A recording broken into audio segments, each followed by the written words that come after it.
कहानी, बैलगाड़ा, संघर्ष, संस्कार और संवेदना।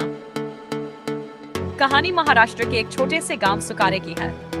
यहाँ बैल और बैलगाड़ी शर्यत सिर्फ एक खेल नहीं, बल्कि परंपरा, जीवन और शान का प्रतीक है। लेकिन आधुनिकता और राजनीतिक हस्तक्षेप ने इस परंपरा को खतरे में डाल दिया।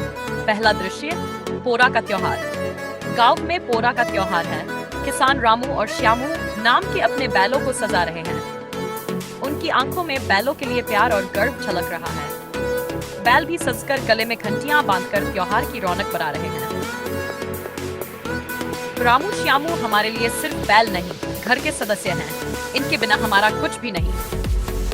पड़ोसी किसान भी अपने बैलों को लेकर आते हैं। बैल पूजा के बाद बैलगाड़ी शर्यत होती है। रामू श्यामू शर्यत में जीतते हैं। पूरा गांव तालियों से गूंजता है। दूसरा दृश्य, शर्यत पर बंदी और सरकारी हस्तक्षेप। एक दिन खबर आती है कि सरकार ने बैलगाड़ी शर्यत पर प्रतिबंध लगा दिया है। पशु अधिकार कानूनों के तहत इसे पशु क्रूरता माना गया। गांव का बुजुर्ग किसान, ये कौन सा कानून है? जो बैल हमारे साथ खाना खाते हैं वही बैल क्रूरता का शिकार हो गए। कागज पर कानून बनाना आसान है, लेकिन यहाँ हमारे लिए बैल जीवन है। अगर बैल नहीं तो हमारी खेती नहीं। कई किसानों को अपनी बैल जोड़ी बेचनी पड़ती है। रामू श्यामू को भी मजबूरी में एक व्यापारी को बेच दिया जाता है। तीसरा दृश्य, बैलों की विदाई और परिवार की वेदना। रामू श्यामू को ट्रक में चढ़ाया जाता है। पूरे परिवार की आंखों में आंसू हैं। पिताजी, रामू श्यामू को मत जाने दो, ये हमारे बिना कैसे रहेंगे? बेटी, हमारे पास पैसे नहीं हैं, अब इन्हें रोकना हमारे बस में नहीं। ट्रक दूर चला जाता है। घर में बैलों की दावनी खाली पड़ी है। घंटियों का संगीत जो घर की पहचान था, अब सन्नाटे में बदल गया। चौथा दृश्य, बैल काटे जाने की सच्चाई का खुलासा। कुछ दिनों बाद खबर आती है कि व्यापारी ने बैलों को काटने के लिए बेच दिया। हमने जिन्हें देवता माना उन्हें ही काट दिया।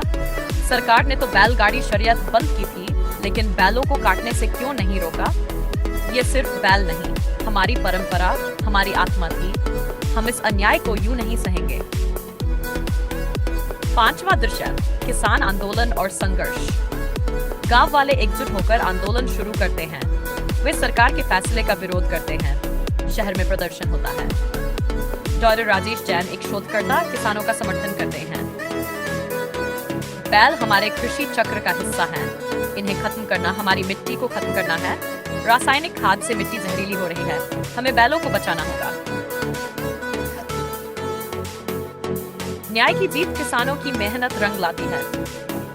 अदालत शर्यत पर लगी पाबंदी हटाने का फैसला सुनाती है, लेकिन कुछ सख्त नियमों के साथ। गांव में खुशी की लहर दौड़ जाती है। हमारी परंपरा वापस आई।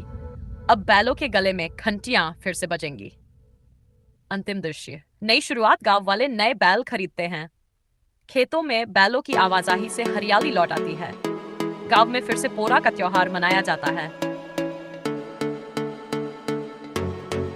बाप रामू श्यामू अब नहीं, लेकिन उनकी यादें हमेशा जिंदा रहेंगी। संवाद, किसान और बैल का रिश्ता सिर्फ मेहनत का नहीं, बल्कि पूरे जीवन का है। जब तक बैल रहेंगे, किसान जिंदा रहेगा।